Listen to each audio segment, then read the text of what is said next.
नमस्कार बच्चों। आज हम कक्षा 9 के सामाजिक विज्ञान विषय में अपवाह तंत्र जो पाठ 3 है उसके मानचित्र वाले भाग को देख रहे हैं और यह मानचित्र का तीसरा और अंतिम भाग है। जैसा कि आपको पहले बताया था कि 2020-2021 में इस पाठ में से जो थ्योरी वाला पोर्शन है वो नहीं आएगा। इस पाठ में से केवल मानचित्र वाला पोर्शन ही परीक्षा में आएगा, तो हम वही पढ़ रहे हैं। यह भूगोल का पाठ 3 है। इसमें देखो बच्चों, पहले इसमें झीलों के बारे में देख लेंगे, कौन कौन सी झीलें हम मानचित्र में देखेंगे। तो एक तो वूलर झील है ना, आपने नाम सुना होगा, कश्मीर में है यह। और सांभर नमक झील राजस्थान में है ना। उसी तरह से चिल्का, पुलिकट, बेम्बनाद और लिंगा मक्की झील, इन नदियों और इनके राज्यों के कौन से राज्य में स्थित है वो स्थिति हम देख लेते हैं। ये आपके कोर्स में ये प्रमुख झीलें, इनमें से कोई एक झील भरने को आएगी। तो आगे बच्चों देखते हैं।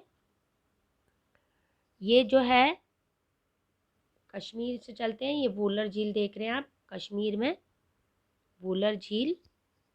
सिंधु नदी देखी आपने, इसके नीचे आप देख रहे हैं वूलर झील। वूलर झील, ठीक है बच्चों, ये स्थिति है वूलर झील की। मीठे पानी की यह प्राकृतिक झील है। नीचे बच्चों ये सांभर नमक झील, राजस्थान में नमक बनता है यहाँ और यह राजस्थान में स्थित है।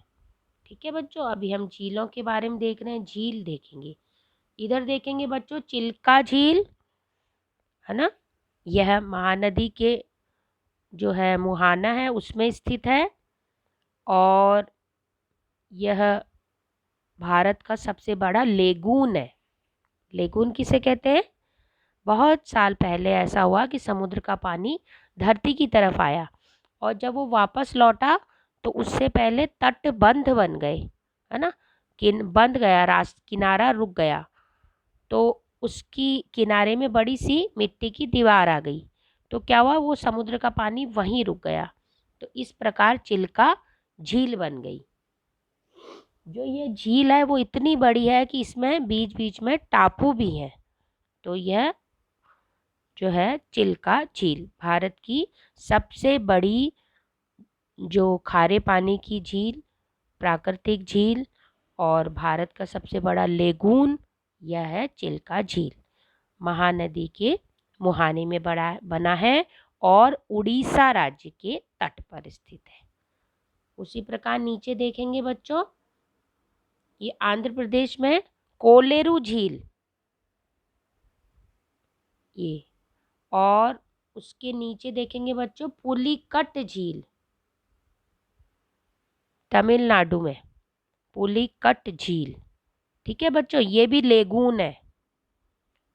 और इधर चलेंगे बच्चों केरल तट पर बेम्बनाद झील। बच्चों ये भी लेगून है ना, बेम्बनाद झील। ऊपर बच्चों कर्नाटक में लिंगा मक्की झील, ये देख रहे होंगे आप, लिंगा मक्की झील। तो ये प्रमुख भारत की झीलें हैं जो कि आपके कोर्स में है। ठीक है बच्चों, आगे प्रमुख बांधों के बारे में पढ़ेंगे। कौन कौन से बांध हैं, बांधों की स्थिति वह मानचित्र में देखेंगे। कौन कौन से? गोविंद सागर, राणा प्रताप सागर, गांधी सागर, गोविंद बल्लभ पंत सागर, निजाम सागर और नागार्जुन सागर। जो बांध क्या होते हैं? जब वो नदी का पानी होता है उसे जो है रोक दिया जाता है, बांध दिया जाता है ना, बांध इसीलिए कहते हैं। तो जो डैम आपने नाम सुना होगा, वो डैम ही है बांध। तो वो जो पानी जब रोक दिया जाता है तो उसके बाद उस पानी का विभिन्न कार्यों में उपयोग किया जाता है।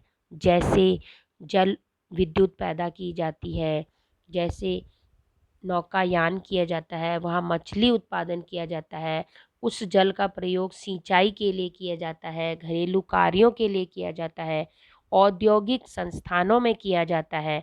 तो इस प्रकार विभिन्न कार्यों के लिए नदी के पानी को में बांध बनाकर उपयोग किया जाता है। तो ये प्रमुख भारत के बांध हैं। इन्हीं की स्थिति हम अब मानचित्र में देखते हैं। बच्चों देखेंगे आप, सबसे ऊपर गोविंद सागर, ठीक है बच्चों, गोविंद सागर बांध यह सतलुज नदी पर बना है। ये आगे देख रहे होंगे आप सतलुज नदी, और ऊपर उसके सहायक नदी है सतलुज की ब्यास नदी। तो आपको गोविंद सागर बांध ये देखना है, ठीक है, ये सतलुज नदी पर बना हुआ है। इधर देखेंगे बच्चों, नीचे राणा प्रताप सागर और गांधी सागर, बच्चों चंबल नदी पर बना यह बांध। भारत के बहुत सारे सूखा जो क्षेत्र है उसमें जल की कमी, जल की आपूर्ति को ये दोनों दूर करते हैं, राणा प्रताप सागर और गांधी सागर बांध। इधर बच्चों राइट में चलेंगे, गोविंद वल्लभ पंत सागर, गोविंद वल्लभ पंत सागर सोन नदी पर बच्चों बना है यह बांध। तो इसी प्रकार बच्चों नीचे देखेंगे बच्चों, गोदावरी नदी में निजाम सागर बांध, ये निजाम सागर बांध। उसी के नीचे कृष्णा नदी पर बच्चों नागार्जुन सागर बांध, यह स्थिति है। और नीचे देखेंगे कृष्णा राज्य सागर झील, है ना ये। तो इस प्रकार ये प्रमुख हमारे देश के बांध हैं और झीलें हैं। और इनका थ्योरी वाला पोर्शन क्योंकि इस बार है नहीं आपके पास, आज आप क्या करेंगे, जो मैंने आपको बताया इसे अपनी जैसे जैसे मैं बता रही हूँ वैसे वैसे आप अपने मानचित्र में इनकी स्थिति भर लेंगे।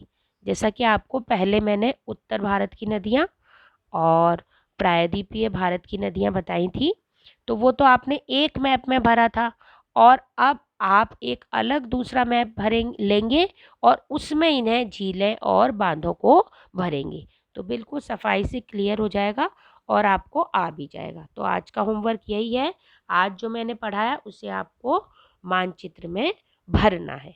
धन्यवाद बच्चों, फिर मिलेंगे।